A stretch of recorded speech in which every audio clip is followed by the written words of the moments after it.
From Greek gods to an Edgar Allan Poe-inspired horror story, Alesana seek to break barriers and truly make a mark on the post-hardcore genre with this new album.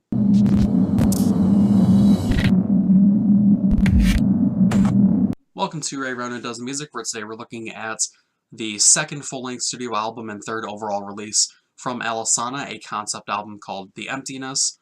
This is the third video of 5 as per request by my friend Ashley Perrin, where she essentially wants me to take a look into the full Alesana discography. So, that's what we're doing here.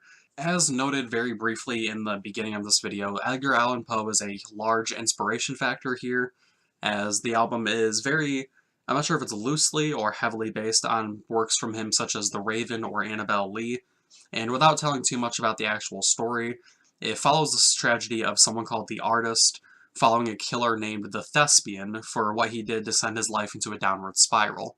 I was instructed to listen to every album before I even wrote a single review for Alesana, as opposed to what I usually do, which is I listen to one album and then the next one, I take a piece by piece and go on a very album by album basis. Very fluid is what I usually do here.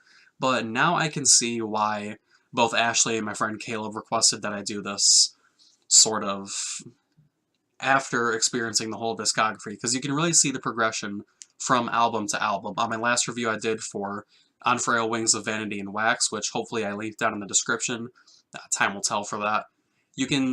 I very clearly note, excuse me, I'm a little sleepy here, the maturity influx from Try This With Your Eyes Closed to that album, which was very subtle, but there were still very few moments where I was very much into the music, but the lyrics out of nowhere would just catch me, and I kind of think to myself, that's just a little cringy. I was just a little maybe overtly emo and could have been done a lot better. But, it's just how that goes when you're writing for this genre. That's inevitable, I suppose. Sometimes with concept albums, you get this idea of a general overarching story, but there are still very much songs that don't necessarily feel like they fit, or they just don't fit at all, and there's no disputing it. While I loved The Black Parade by My Chemical Romance, the song Teenagers, it kind of feels like it really doesn't belong there. I haven't really taken the time to sit down and fully listen to that album and research the story as much beyond basic knowledge and what I've just picked on throughout the band's career. But like I said, Teenagers just doesn't really have too much of a fit here. But this is a case where I didn't get that sort of feeling at all, as every song here either just barely or completely takes the concept head on, which is a very good thing to say. With the opening track, Curse of the Virgin Canvas, it's a great track that stands out. I feel like the song, in chronological order, however, that's worth noting, while A Virgin Curse, or whatever that was, is very good, I feel like A Lunatics Lament is the first one that really is worth noting and talking about here. It feels like it could fit really anywhere in Alesana's path, from Try This With Your Eyes Closed all the way up to, I believe their last album was Confessions, off the top of my head, I'm thinking so, because it has every single quality that started them from their roots, and the qualities that they retained all the way up to this newest release, which is a very good thing to see. You see bands, a lot of the bands I listen to myself personally, and I would cite as both inspirations and as my favorites, they've either released so much music that they can't exactly stay true to their roots, or they've settled for a new direction or a modified direction that fits the band much more closely. So to see this song, like A Lunatic's Lament, it has elements of the original post-hardcore and screamo feeling, the guttural, the harsh brashness, while at the same time it handles itself with a little bit of maturity that does feel like it could very well fit anywhere within their discography. A Lunatic's Lament also features a bit of story here, as to where it goes into, well, of course the story, and it talks about how the artist is descending slowly more so into madness, and he goes from just blindly lashing out to picking an actual target, or in this case, a set of targets, in the blatantly named next track, The Murderer. In this song, the story takes an even darker turn, where the artist goes on a murder spree of people simply enjoying their night, talking about had it been a different person walking in front of that at a different time or something else, that this wouldn't have happened.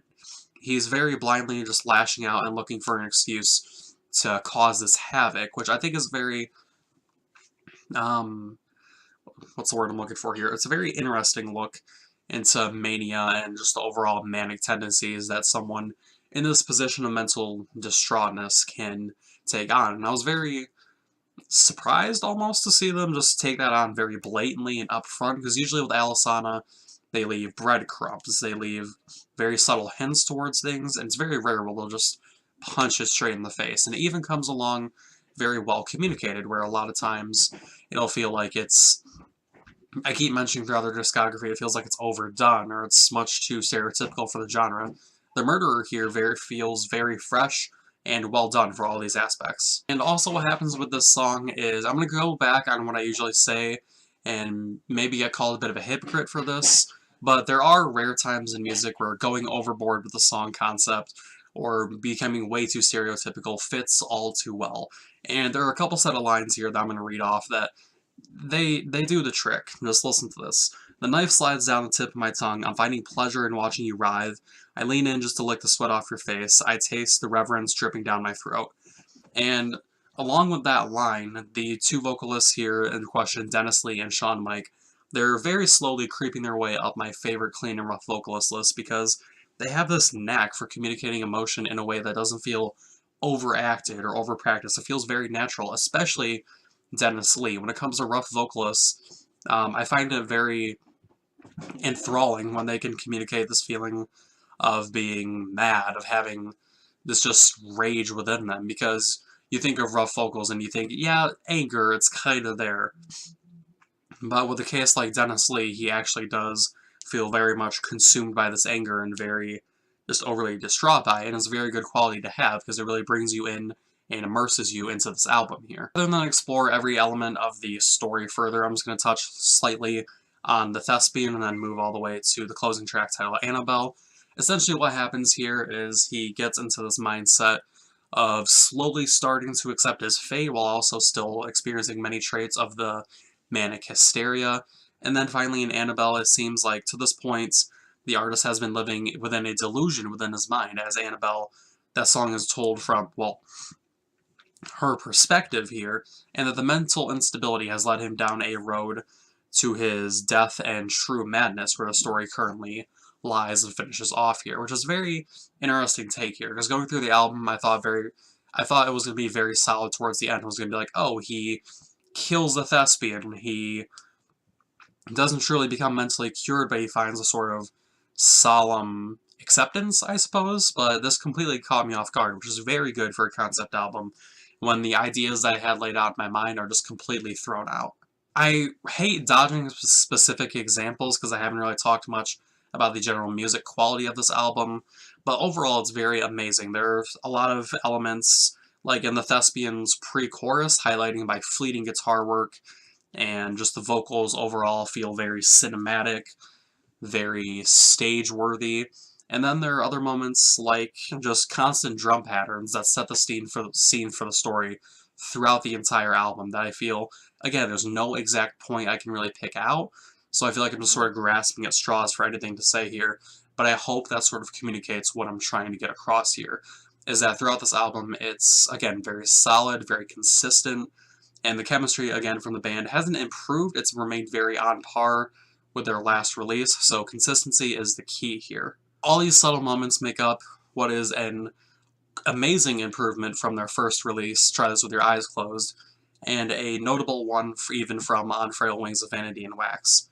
So with all that said, I'm capping off this review with an 8.3 out of 10 from me, and let me know what you think down in the comments below. Do you agree with what I said? Do you disagree? Are you not a fan of concept albums? What's your favorite concept album? Let me know down in the comments section, and don't forget to like, dislike, subscribe, unsubscribe, share, Instagram, retweet it, tout it. Don't forget to stay safe, everyone, and I'll see you in the next video.